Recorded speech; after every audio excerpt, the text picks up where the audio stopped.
2 New Jersey animal rescue groups are on their way to Lake Charles, Louisiana, to help the animals and residents impacted by Hurricane Ida. The founders of the Wolfpack 007 Tiny Animal Rescue and East Coast Paws and Claws left Barnegat Township Friday morning. They'll be back next week with dogs who need loving foster homes.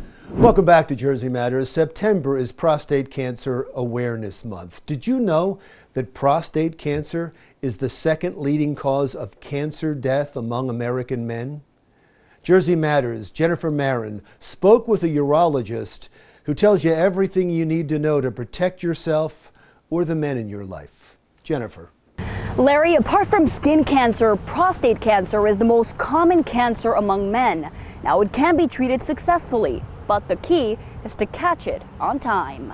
Kimberly and Rudy Manns say they'll never forget the day Dr. Mina Pham delivered the news that no family wants to hear. He said when he walked in the room, Mr. Manns, I have bad news, you have cancer. Rudy, a former state police officer, says his job required he undergo yearly checkups, a habit he continued after he retired, a habit that saved his life. I had blood tests done every year, and I noticed that my PSA was going up 3 consecutive years, so I contacted my urologist, Dr. Pham, and he in turn did an MRI, which turned into a biopsy, and then he sat us down one day in his office and said, I got bad news, you have prostate cancer. Rudy, his wife, and Dr. Pham discussed the 2 options available for treating his cancer. The main 2 options are radiation treatments and surgery. And for men that are younger and healthier, I tend to favor surgery just because of the long-term side effects that radiation can have. Surgery can also have its side effects, but in Rudy's case, I thought surgery was his best option.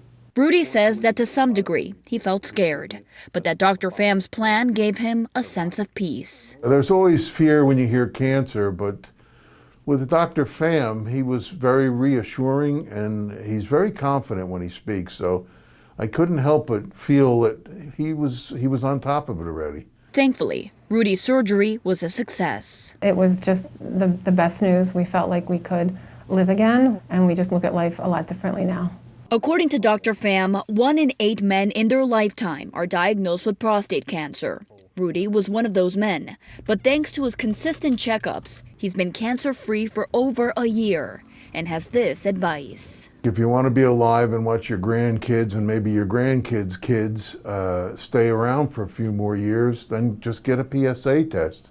It doesn't hurt. It's just so simple. Go see your doctor. According to Dr. Pham, some men should begin testing at a younger age. African Americans and those of Caribbean descent have a higher rate of prostate cancer, and those people should be screened earlier in their life, either starting at age 40 or 45, depending on their family history. Also, those with a strong family history should be evaluated. Like any cancer, there's always a chance of reoccurrence, but Dr. Pham has high hopes for Rudy. I think he's going to do well long term, which is great, and that's kind of our goal for every patient. According to the American Cancer Society, almost 250,000 men in the United States will be diagnosed with prostate cancer this year, and nearly 34,000 of them will die from it. Researchers have found that men with high levels of vitamin D seem to have a lower risk of developing the more lethal forms of prostate cancer. For now, reporting in Neptune, for Jersey Matters, I'm Jennifer Marin. All right, thank you, Jennifer. My commentary is next.